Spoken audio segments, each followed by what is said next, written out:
안녕하세요. 탈북신여태입니다. 오래간만에 영상을 또 마주하게 되었습니다. 오늘은 어떤 비구니 스님에 관한 얘기를 좀 해보려고 합니다. 이제 비구니 스님이 이제 어느 날 유튜브를 보고 이제 전화를 하고 싶다고 해서 이제 전화가 왔더라고요. 그래서 이제 멀리 계시니까 직접 올 수는 없고 또 연세가 70이 넘으셨더라고요. 비구니 스님이 왜 전화 왔을까요? 참 저는 이 자리에 앉아 있다 보면은 대한민국에 수행하시는 분들이 꽤 많은 것 같아요. 그런데 저희 신당에는 또 그 희한하게 수행하시는 분들이 많이 오시긴 하더라고요. 근데 그 이제 비구니 스님처럼 수행자들 중에 안타까운 손님들이 좀 종종 계셔요. 잘 하고 계시는 분도 있지만, 근데 이제 오늘 이 스님 같은 경우는 처녀의 몸으로 시집을 안 간 상태에서 젊어서 이제 부처님한테 귀화해서 평생을 70 지금 넘으셨어요. 그런데 이제 평생을 정말 4, 50년 가까이 이렇게 부처님하고 동행을 해왔는데요. 이제 말년에 이제 문제가 생겼네요. 젊어서는 정말 손님들 천도제 하면은 기도 어떤 힘으로 가가정의 성불도 잘 봤다고 그러더라고요.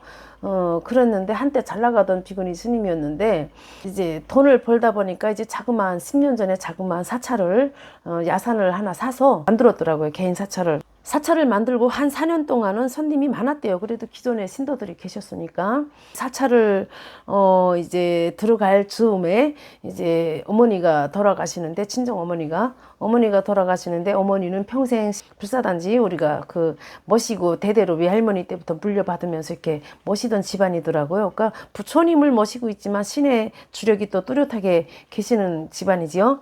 그런 상태에서 한 4년 동안은 그 사찰에서 손님이 좀 많았는데, 한 6년 전부터 손님이 이제 서서히 끊기게 되는 거죠. 어떤 환란이 들어오기 시작하는 거예요. 어머니가 돌아가시면서, 그리고 또 사찰을 새로 짓고 나서. 그러니까 이제 어머니 돌아가시고 나니까 신주단지가 꿈에 자꾸 보이고, 또 산신 할아버지가 자꾸 이제 영안이 열리기 시작하면서 보이고, 이제 그러다 보니까 무당을 불러서 한 3번인가 굿을 했대요. 무속인 선생님들을.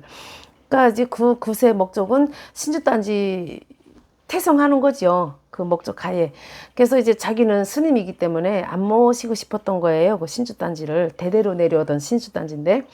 그러니까 이제 그 태성꽃을 했다가 또 그래도 안 되니까 또 모셨다가, 그래도 또 이제 비군인데 명색이 생각해 보니까 그것도 아니니까 또 내모셨다가 이런 식으로 3번의 꽃을 했는데, 결국은 한 3년 전부터 본격적으로 미치기 시작하는 것 같아요, 이분이. 그래서 이제 물론 24시간 중에 자기 정신 돌아올 때도 있는데요. 정신 나갈 때가 많더라고요. 그래서 기억을 못할 때도 많고요. 손님은 아예 3년 전부터 한 명도 안 온대요. 그래서 이제 3년 동안 말을 못 했었대요. 정말 3년 만에 저랑 처음으로 얘기를 하는 거였고요. 그래서 이제 술을 먹어도 뭐라도 챙겨놓고 먹어야 되는데 깡술을 먹고, 술을 먹고 나면 눈 위에서 막 너무나 많은 안 보고 싶은 것들이 보이고, 이제 그렇게 해서 이제 저랑 통화하는데 정신이 들어왔다 나갔다 하더라고요. 통화하는 중에도 어느 순간에 들어왔다가 어느 순간에 나갔다가 이런 식으로 하더라고요. 행설수를. 근데 참 그분을 보면서 제가 해줄 수 있는 거는 없었어요. 왜냐면 가까이 있으면 제가 또 볼 수라도 있겠지만, 지금 너무 멀리 계시고 진행 상태가 너무 저기 된 상태에서 그분한테 뭐라고 말하기도 참 애매모하더라고요. 왜냐면 우리가 그래서 이제 저는 항상 하는 얘기가, 수행자든 수행자 아니든 빙의 환자든 내한테 어떤 좀 평상시에 나와 내가 이런 사람 아닌데 좀 느낀다면 빨리 좀 남의 말도 좀 듣는 게 좋다고 봐요. 이 서서히 진행 속도가, 어떤 빙의의 진행 속도가 이렇게 많이 되면 내 자아를 뺏겨요. 내 자아를 뺏기면 무당들하고 얘기하는 게 버거워져요. 그리고 가까이에 있으면 또 뭐 어떻게 들여다도 보겠지만, 솔직히 너무 멀리 있으니까.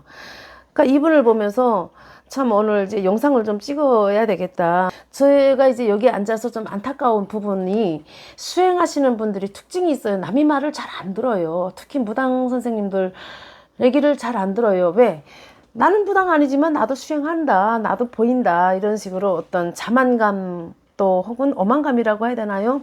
이런 자부심도 있겠고 그러다 보니까 남의 말을 안 들어요. 그런데요, 저는 그래요. 때에 따라서는 수행하시는 분들도 우리가 이제 굿이라고 해야지 통하겠죠.